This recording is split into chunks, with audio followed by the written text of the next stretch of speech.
Howdy, all of you delicious people. I'm here to debut Children of the Corn 2023. Bizarrely enough, IMDb states this was a 2020 movie. I guess maybe it either took 3 years to be put out, or that must just be a typo on IMDb for whatever goofy reason. But so anyways, we would come to find that there are several different variations of Children of the Corn. There's a black and white version of this movie, which this movie tries to copy and paste from. We would also come to find that there are other versions of Children of the Corn where we'd have this couple who are to drive their way into a town that, of course, doesn't have any adults or parents. And we would, of course, have this couple who's like, well, hey, where are the adults here? Where are all the parents? And that, of course, would have this chaos ensue, or this argument between this character called Mordecai, who is to go on and call these characters outlanders and want them to, of course, be dead. Because whenever there are to be adults or just people coming from the outside, we would, of course, have these people that just want whoever they are to be killed. Because that's just the way that things are to be set up for this world. I would go on and much rather know the whole like couple driving into the town story. That seems more like a Wrong Turn kind of thing. If you were to have gone on and seen the Wrong Turn films. But anyways, so let's talk about this film. And so we would come to find out that, yeah, like this movie is to try to copy and paste like the black and white version of this film. Because we would come to find while the family is all just kind of sitting around watching a film, it ends up being that Children of the Corn black and white movie. So yeah, so it's just trying to be a copy and paste of that. I would go on and state that the pacing of this movie does go on and really kill this film. This movie is so slow, and with that said, there are moments where they try to go on and do goofy CGI stuff, and there is also certain times where you have to kind of hear what's going on instead of actually seeing it, which I think is really stupid. That either tells me that they wanted to try to minimize like a certain rating for this film, or they just wanted to just try and do something on a cheaper scale or whatever. I don't know. Either way, I just thought that was very just goofy on their part. This movie doesn't really get interesting until about like halfway through, about like 40 minutes in. Then I'm like, oh, okay, here's some brutal kills that, like, I think where we get to the 40-minute mark, there's a brutal kill where I laughed at instead of taking it like, oh my god. There was also to have me state that there's a goofy ending here. And a goofy ending because it tries to do CGI, and I'm like, that just looks, just why? Why does that ending exist? But yeah, so teeing it up, what is this movie about? What is my grading? Where can you go on and see this film? The grading of this film is, I can't justify saying that this is a bad film. But I can't go on and grade that all that high either. There are some interesting things in this movie, but it's just a very cheap film. And really, I would possibly say that it's interesting or just a solid, or not a solid, a soft okay. I can't justify saying it's bad, but it's really almost getting there. Teeing it up, what is this film? So we would come to find that we have people in this town who are having crop problems, and so we have a mayor coming in trying to do this whole like kind of town meeting, and he's like, okay guys, we got to surplus this whole crop.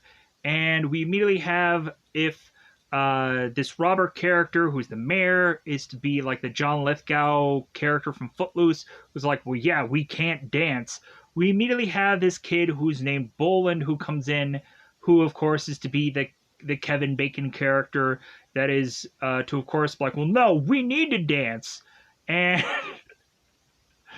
Children of the Corn being compared to Footloose. But yeah, that's kind of what really happens in this film. And so we have Boland, who is desperately trying to go on and figure out a way to, in a very reasonable, just kind of talk things out, convince her father that she of course wants him to realize that he's wrong. And we have Eden that goes on and steps in and it's just like, well, hey, like, I don't want to have this happen either, so I'm going to go in a much more vicious route and just murder these people and kill off all the adults because I can, and it seems that it's so easy for these kids to just go on and take over this entire town because these parents have just no clue what to really do. I just don't quite get it. I think Red Dawn would probably be a lot more easy, understandable thing for a whole like military force to come in and take over a town. I would be very baffled that an entire group of kids could just go on and do the exact same thing. No matter how small this town really is. So, with that said, we would have me state that there are certain times, if I haven't stated this before, just reassuring myself. There are certain moments in this film where we don't actually show what's going on, but we have to hear the sounds of it, which I think is the stupidest thing ever in a movie. Where we're kind of hearing from like an outside the house thing of what's really going on, and I thought that was dumb. We have to naturally assume that this is possibly a town where adults go on and abuse kids. And again, I would just be like, okay, like, so I have no one to really root for here in this entire film because, like, I'm just making a bunch of assumptions about certain characters, and we also find out that that certain characters are to be evil anyways, even though it seems that they should be all well and good. So yeah, so with that said, where can you go on and see this movie to check it out? Maybe there's something that you're like, no, I want to see this regardless of whatever he says, which is okay. It's all right. Anyways, I would recommend an app called Zelifonic. Zelivonic. Zelifonic. Zelivonic.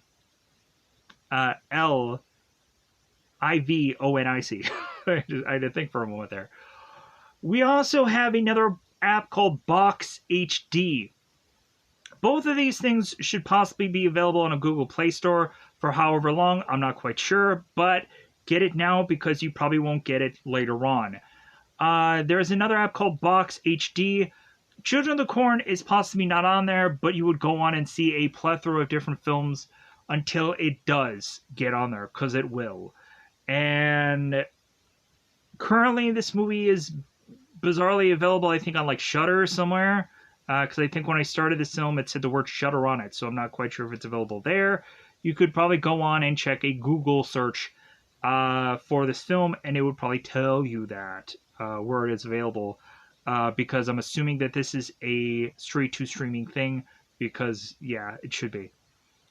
Anyways, with that said, I think it's about that time to just double five this bad boy up. Is about that time to go into spoiler time. Spoiler time, it's about that time to spoil this movie. So let's go into this. So, in the very beginning of this film, we would come to find a character named Boyd, who is to have come from a cornfield, and we have Eden who's looking at Boyd. It's like, well, hey, did you spend a couple of days in the cornfield there, Boyd? And Boyd is starting to pick up these kind of weapon-like things, and is to go on and speak to Eden and tell her, it's like, well, hey, like no one ever dies in the corn, and he walks off to immediately be welcomed by this adult who's like, oh my god, Boyd, where have you been? And Boyd goes on and just stabs this guy, and he dies. And then Boyd continues to go into the house to murder more people, because it seems that he wants to go on and just take out all the adults. So we would come to find that the adults decide to handle Boyd in this manner by just taking a animal sedative gas and just pouring it into this home to try and take this person out. In the midst of that, we come to find that there are a plethora of different children that have also been killed because of that gas. And so, yeah, the sheriff is not going to get reelected, it seems. That's the only thing the sheriff is really worried about because of this whole kerfuffle. This whole mistake. This whole thing. So, we would come to find that Eden had, who is the girl who is talking to Boyd, like, hey, you spent a couple of days out in the corn there, buddy? She, of course, is to have gone out into the corn herself because nobody gave an F about her. So she went on and found like the character that if you build it, it will come. And Eden had gone on and met up with the CGI'd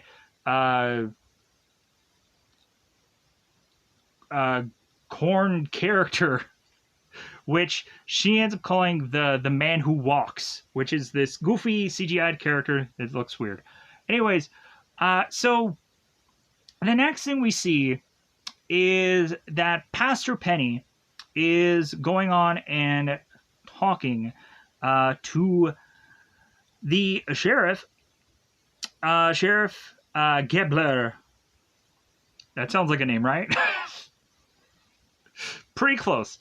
So the pastor goes on and is talking to the sheriff. It's like, well, yeah, I'm not going to get reelected because everybody sounds like this in this film. They just do. And so we have the sheriff that is go on and say that the pastor needs to desperately go on and talk to like this space cadet, which of course is Eden, who I guess is just completely off her rocker and she has lost her sanity. And so the pastor's going to be like, oh, okay, I'll talk to this kid. All right. And we come to find out the more that this character goes on and talks, the creepier he sounds, because this pastor is a creepy dude. We'll find that later out in the film. And if you've seen the movie, you know exactly what I'm talking about. Creepy dude. The pastor goes on and is to be talking, hey, Eden, and is to be saying, how about you live with me, Eden? I will take care of you. And Eden is putting, of course, this puzzle together, this Alice in Wonderland puzzle together, because, of course, she is to be a person that is to like the Red Queen. I'm assuming that is to, of course, be Alice in Wonderland, off with her head kind of thing, from possibly what I could remember. So, it seems that Eden is to have gone on and possibly be like, oh, okay, I guess I'll go with this pastor guy, because where else am I going to go?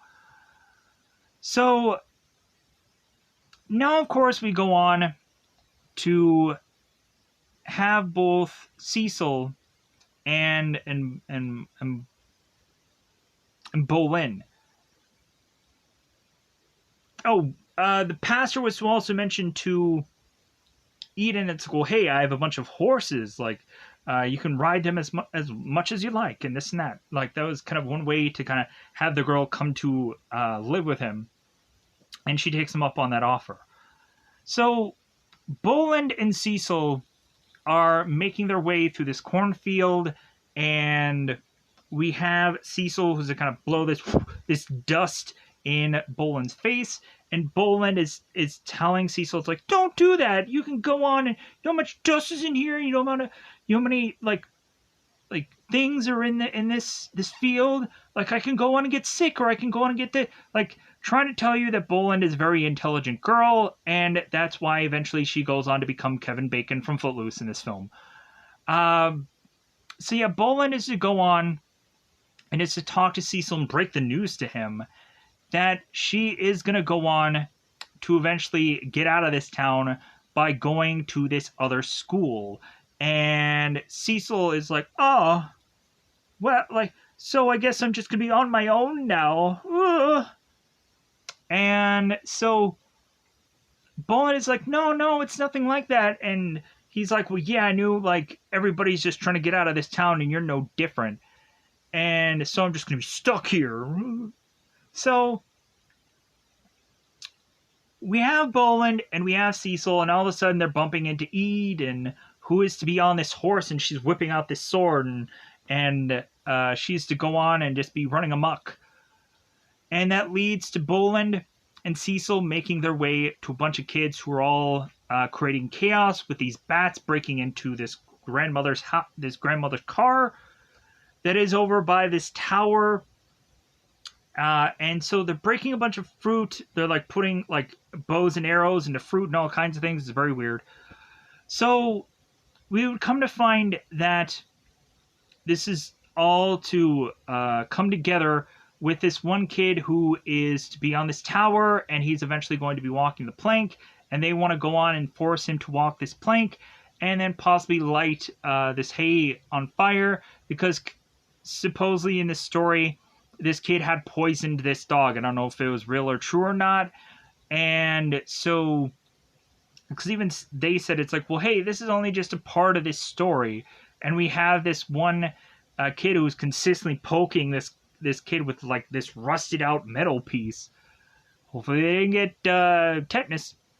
But so we would come to find out that Boland is like watching all this play out, and they're right next to this car who is leaking gasoline, and Boland is like, no, like, you guys should not go on and do this, because with any of this stuff, this will quickly light up like crazy, and it'll probably like kill all of us in the process. Please don't go on and don't do this.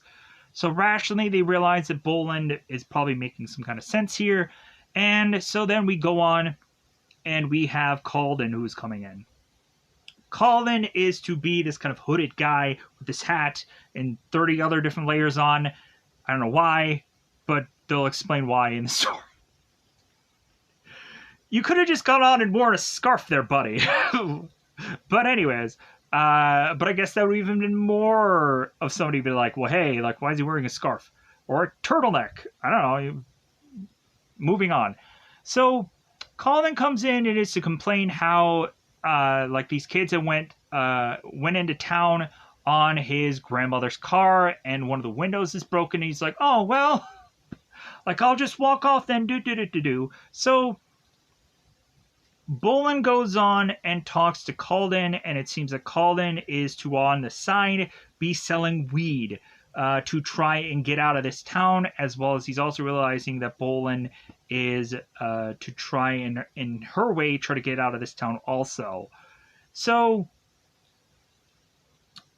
like, there's a conversation between the two of them about, like, where their paths are going to head, as if for one of these characters it's really going to matter, because he's not the main character. So, just being honest. So, we then have Boland and Cecil, and so Cecil is starting to realize that that since his sister is kind of leaving off, that he will probably only have these people in this town to, like, rely on or whichever. And so Cecil is more and more starting to realize that he should be a part of this like Eden group. And eventually, the further and further we get here, the more Cecil is just like, oh no, I'm going to just join this Eden group, because Eden is to eventually come to Cecil and just be like, well, yeah, like, I want you on my side, and and this and that, kind of like really like persuade Cecil to come to the dark side. And he, of course, joins. But we'll get to that in a second here. So after Boland talks to Calden, both Cecil and both Boland make their way to kind of walking, and they see that their mother is to be talking to a guy in this car, getting in this vehicle. So we have to assume that either Boland's parents are splitting up, or that possibly like their mother is kind of secretly cheating on their dad, and Boland is not going to go on and say anything. We have to make some kind of conclusions here for whatever goofy reason. Pushing on. So we have this town meeting with Eden and Boland and just some of the other kids present. And so we would come to find that Mayor Robert Williams, no relation to Robin Williams,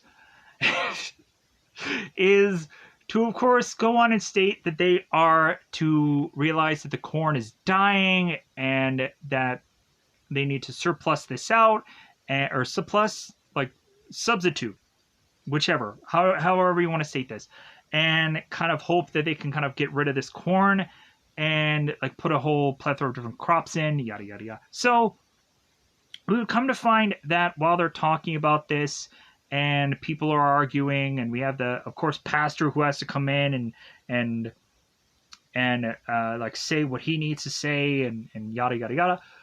Bolin, of course, comes in and is like, well, hey, no, like, you should not go about this. Like, you're going to go on and you're going to sell your souls in hoping that if this, like, new thing comes in, that everything is going to work out. And, like, that's not the way to go. That's not what we should do. And we end up having one of these adults who's called in who is like, well, hey, like you guys don't have a vote, like, you're just kids. Like, so we have Calden who's just kind of like in a very hillbilly like way, and he's going on and looking at his kid, and he's like, well, yeah, I'm gonna get to you later, son. Because we realize that this guy is, of course, to be very abusive to his kids. So moving on. So we then have Bolden who is trying to go on and like get a plan to action. So Bolden is trying to go on and get her friends together and trying to convince them. It's like, well, hey, like, we should probably go on and talk to this reporter and try to get this story, and maybe we should have this kind of like mock trial to convince our parents that they should go on and do the right thing here, and that we should also go on and get our own votes, which rationally, like, they shouldn't because they're not of age, whichever. But so we have Bolin who is to go on and speak to Eden, while Eden is bizarrely going on and getting her group together to slice open a pig, to bizarrely put the blood of this pig all over this ground that is near the corn. And so they're just kind of painting this blood as we go on, and we have Eden who has this red wig. And so Bolin is going on and finding these kids, and she's like, okay, what are you doing? And it's like, oh yeah, we're painting the corn and the blood and this and that.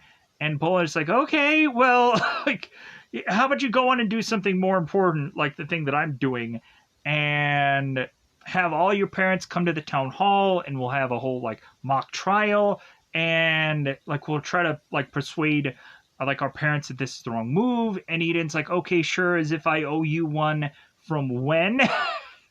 It's kind of like how she's like kind of talking to Bolin. So we then go on to have Bolin, who is with Cecil, after Cecil is to get persuaded by Eden to join the dark side. And we have Bolin that is talking to their dad, as their dad is obviously getting a little drunk, a little tipsy, and they're watching this movie, and Bolin's like, well, hey, like, are you gonna go to bed soon, Dad?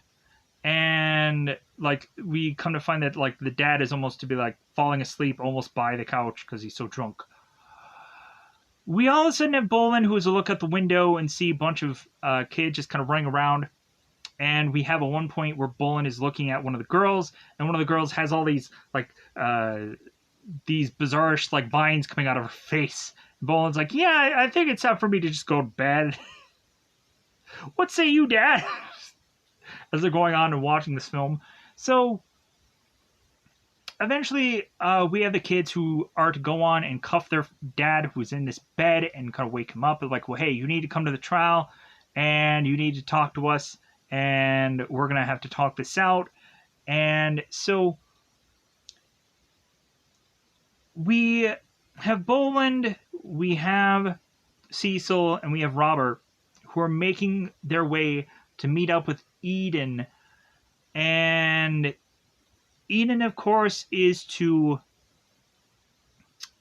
be there with the younger Cal Colvington, the Arrow kid. And the two of them are just like, well, hey, they're just sitting there, just kind of like eating an apple. Hey, how's it going?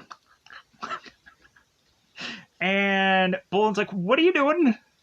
What's going on? Where are the kids? Or where is everybody? And Eden's like, well, yeah, like, you came a little bit too late. We already just put together a trial. And we also have, like, Bolin, who's like, well, where's the reporter? And Eden's like, oh, no, I don't think she came. Whatever. We come to find that they will showcase the reporter, and they'll just go on and they'll kill her at some point in this film. Because, of course, they do. So, we have all of a sudden, like, this horse who is, like, holding this rope. And so Eden is to state to Bolin, it's like, well, yeah, we've already put together this trial, so you're going to have to go on and you're going to have to see, like, the judgment that we've already made. And so Bolin, Calder, Cecil, and Robert are to, of course, be there. And so we come to find that the judgment was to have gone on and hung Calvin because of his consistent abuse upon his children. So we all of a sudden come to find that, like, that Calvin's character is kind of dangling onto this wood piece, and he's almost going to get hung. We have the like, Bolin and Calder are grabbing onto his legs, trying to, like, save him, but of course he ends up getting killed. So next up, we come to find that all of the adults are all to be shoved into this police station. They're all in this cell. We have the sheriff who is going on and talking smack to Eden as if, like, yeah, I'm gonna get you and this and that. And so we come to find that there are certain kids who are just like, yeah, I don't, like, this doesn't seem right. And they're also looking at their cell phones and realizing there's no service. Because, of course, this is a horror movie. Why would you ever go on and have service on... It's perfectly a thing, right? So all the parents are shoved in this cell. And so we have the whole time where, like, obviously Boland is talking to Robert, and we have some of these conversations that it really should be picked up on by Eden or whoever, but it seems that they're bizarrely not. This makes no sense to the film that there is so many conversations where, like, Eden is, like, a foot away from the conversation that these people are having to try to plan something out. And I'm like, shouldn't she have picked up on that? Shouldn't she have gotten a hear of, like, what are you planning against me? But no. So we would go on to find in here that Robert is trying to convince these kids to not go on and do any of this. And the pastor is to try and go on and convince them to not go about doing this. And so we have Eden that is to go on and state that possibly, because the pastor is talking about what they're doing is a sin here. And so Eden's like, oh, well, like, if you want to go on and really talk about sin, pastor, well, like, guess what? You've gone on and sinned yourself. So, like, shouldn't you be judged? So what happens here is that Eden goes on to take the pastor and is to rip out his eyes. He like really just takes this knife and then just, like, opens his eyes out and then pulls them out. So he's like, ah! We then go on and have the sheriff was like, well, I'm going to get you and this and that. And so Eden's just like, well, I'm just going to go on and do what you did and hope that you guys can like hold your breath as well as any of my relatives had gone on and done in that house. And so Eden goes on and sprays the animal sedative into the cell, and that wipes everybody out. And then by the time that they all wake up, they realize that they are in this big, huge dirt hole, which we, of course, saw earlier, with them kind of doing that whole painting situation with the blood. So we come to find out that Eden is to have these bulldozers surrounding this location, bizarrely being driven by kids. But of course, if you have all the adults who are dead, we would just have to assume that the kids would have to be driving these things.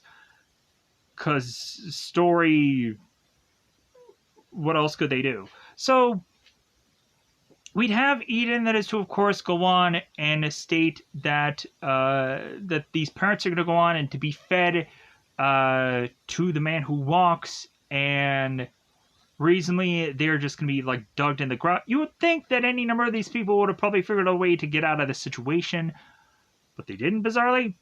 I don't know, I guess the dirt was just too strong to just get out of this whole thing. Like, again, that didn't really make sense to me. Like, in all rationality, I don't think that hole was that deep. There wasn't, I don't feel like enough weight there to really, I just feel that these people could have got out of this situation. But somehow they didn't. All of them murdered into this hole. So we would come to find that Boland is to realize that her mother is dead. She's in this hole. Boland is kind of holding on to her mother's hand from off of the dirt. And so we have Boland that's like, well, hey, at least my dad is still alive. At least my dad is still alive. I gotta go on and I gotta save him now. Yeah, that doesn't quite end up like we would really just hope. So they didn't take out every one of the adults. It seems that they were going to go on and take certain other adults and sacrifice them later to the man who walks if they didn't sacrifice enough. So Boland then goes on to eventually I forgot about Calder. In the prison station, we had Calder who wanted to go on and go up against Eden, and he's like, "Well, hey, like I'm gonna make a difference." And when all of a sudden he starts to walk up and he's like, "Well, yeah, like this has all gotta stop," kind of thing. We all of a sudden have one guy who takes a bat in the back of Colden. He drops, and then another guy just takes a bat to Colden in the face. And immediately I started laughing. I was like, oh my god, this is freaking hilarious. Like, I did not go on and think for 1 second that it was like, oh my god. Maybe I did have like a delayed oh my god, but like I was just too busy laughing. It was hilarious. So I wanted to cover that because I know I forgot about it. But yeah, so, because Colden's already dead now. So we then have, of course, Eden, who's going to release the adults onto the cornfield. And so Boland is telling Eden, and it's like, well, hey, there's not really a guy out there. You're just making this whole thing up. And we honestly feel for Boland that, like, she's telling her father, it's like, well, hey, like, you have a pretty good chance in the cornfield to survive. Which we'll find out that, yeah, that chance is to, of course, not be that good. So we then go on and have Eden, who is to bring out the reporter and just be like, okay, all right, we're gonna get this girl because she tried to take advantage of this whole situation and she sinned and this and that. And so instead of going on and having her just being like put out into the cornfield, as like we honestly had Bolden or Bo, who is trying to save this reporter woman, but like, hey, how about you just put her out in the cornfield? She'll probably make it out.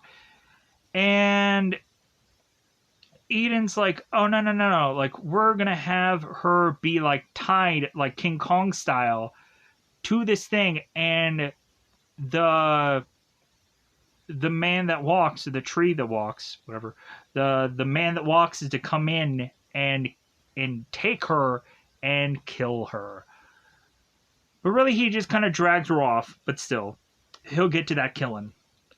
So we then have the tree that walks comes in and is like, oh my god, this thing is real. It's huge. So that's a huge. Anyways, so the tree that walks comes in, grabs the girl, drags her off. And so now we have Eden that's like, well, you know what, Bolin? Like, you've been, like, you've kind of been at, like, my opposite side, like, the whole time here. And you know what? I just really think that you just need to just get taken care of too. So we go on, and as like Boland is to like try to want to grab a knife or try to want to go on and go up against Eden, they take her out, they pour gasoline all over her, and they want to just light her up. And we have Boland, who is to figure out a way to run out of this situation, and is to make her way out of the cornfield. And so Boland the whole entire time is to kind of fling her like her gasoline like body all over, and to be kind of putting her hands and all kinds of stuff all over this cornfield, running all the way through it to go on and try to find, of course, Calder's car. When she does, she then realizes that the man who walks is to go on and to have grabbed the reporter and is to rip her in half, killing her mercilessly. Or maybe not mercilessly. Maybe that was pretty cool. So, the man who walks goes away. We then go on to, of course, have a Boland who is to try to get into this car, hoping that she can find the keys. She does. It's like right on the ignition. She tries to start the car. It's like, and because of course it's been leaking gas all day. So we have at some point where it does eventually get rolling. We also had a point where Boland in the cornfield had gone on to meet up with the man who walks, and the further and further in part here where we have the man who walks it is to grab onto Boland. Boland finds a sharp object, stabs it into the head of the thing. It doesn't really kill it, because of course you can't really kill it all that easily. But it just bizarrely just injures it for some goofy reason. I don't know why. It doesn't quite make sense to me. But they just needed something to do just to get to this monster to go away, and then Boland to just kind of get on her mission to just try to get the heck out of this town. So Boland goes on, gets in the car, ignition, tries to start it, eventually does, starts driving away, makes her way through this field.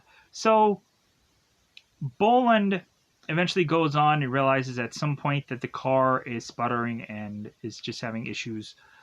And so Boland's like, come on, like, let's go, because she wants to get out of this town. All of a sudden, Eden is in the back seat. He's like, oh, hey, Boland. Realizing, of course, knowing full well that that's where she would head next. So we have Eden that gets into the front seat that is supposedly filled with glass, which I don't really believe that.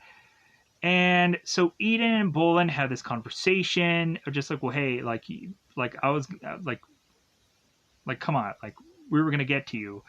Or if not me, someone else would. Like, we have the numbers, and so, like, you're dead. You know you're dead. So Boland goes on and is just like, well, okay then, like, how about I have one last cigarette? And we go outside, and you can go on and do what you need to do. Because Eden has this cattle gun. And it's going to go on and go, like, into this girl's head. Kind of like how, if you guys ever seen the Stephen King movie It, same thing. The remake. So we then go on and have them to have Boland, who's kind of getting this cigarette because she also wanted to get the lighter. And we, of course, have Boland, who's to kind of get ready to get down on all fours to eventually get hit with this thing. And Boland's like, well, you know that I possibly had a plan of this like the whole entire time, as we then start to realize that Boland is to toss this lighter, and we all of a sudden see that the whole like cornfield is starting to come up in blaze. And we then go on to find that the man who walks is on fire, and Eden is to pretty much realize that she has lost here, and so the two of them go off to go into the cornfield together to burn up, as like the rest of the people are just kind of all there, just kind of watching on and this carnage, realizing that they have lost. So bizarrely, the next thing that we see after that is that Boland, I guess, had in another scene, because it seems like a day scene for some goofy reason. Maybe this is a dream. I'm not quite sure. But so Boland all of a sudden is to make her way to realizing that Eden is not dead. That Eden is to state that nothing in the corn ever dies, and is to be coming at Boland as this kind of meat slop of a character, and goes on to like have these vines all come out of Boland and kill her off, which was a horrible way to end this film. They should have just ended it the way they ended it, but they bizarrely had this like CGI thing that's like, no, this is going to be a great way to end the film, which wasn't. So with that said, like there wasn't really a good ending, so I guess they just had to come up with this. So with that said, I'm going to get out of here. Goodbye, everybody. Bye, everybody.